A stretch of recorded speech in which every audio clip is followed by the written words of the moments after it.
Today, I'm challenging myself to go a full day without thinking about a pink elephant. Let's see if I can make it. So have you ever been told not to think about something, and almost instantly, that's all you can think about? I'm guessing it's not just me. This phenomenon is closely tied to something called trigger words, and that's exactly what we're diving into today. The phrase pink elephant has become synonymous with this idea. But why does it stick in our minds so stubbornly? It's almost as if our brains are hardwired to focus on the very things we're trying to suppress. This has some fascinating implications for how we think and behave in our daily lives. One of the main reasons we can't shake off these unwanted thoughts is because our brains are constantly trying to make sense of our environment. When we're told not to think about something, our brain goes into overdrive, trying to understand why we're being told not to think about it in the first place.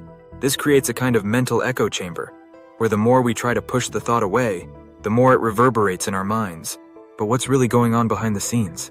Well, it turns out that our brains have a tendency to store away memories and emotions associated with specific words or phrases. When we hear a trigger word, it's like a mental key that unlocks a Pandora's box of images and feelings. In the case of the pink elephant, it's almost impossible not to conjure up a vivid mental picture of a bright pink pachyderm prancing around in our minds. This isn't just limited to silly phrases like pink elephant either. Trigger words can evoke powerful emotional responses, from anxiety and fear to excitement and joy. It's a powerful reminder of the complex interplay between language, memory, and emotion in our brains. So, what's the science behind thought suppression, memory, and trigger words? Well, studies have shown that when we try to suppress a thought, our brains actually devote more mental resources to storing it away in our long-term memory. This means that the more we try to avoid thinking about something, the more likely we are to remember it later on. In one famous study, participants were asked to avoid thinking about a specific topic while their brains were being monitored using fMRI scans. What the researchers found was that the areas of the brain associated with memory and emotion were actually more active when the participants were trying to suppress the thought.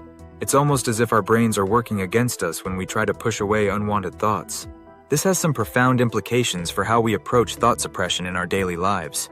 Whether we're trying to avoid thinking about a painful memory, a toxic relationship, or even just a silly phrase like pink elephant, our brains are always working to keep those thoughts locked away.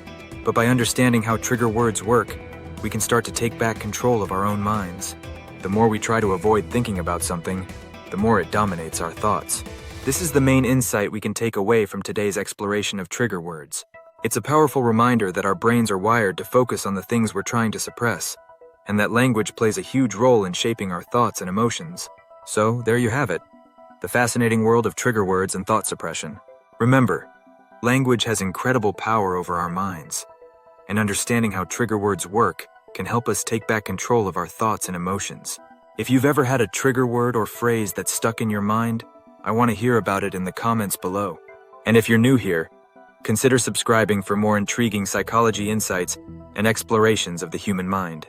Thanks for watching, and I'll catch you in the next video.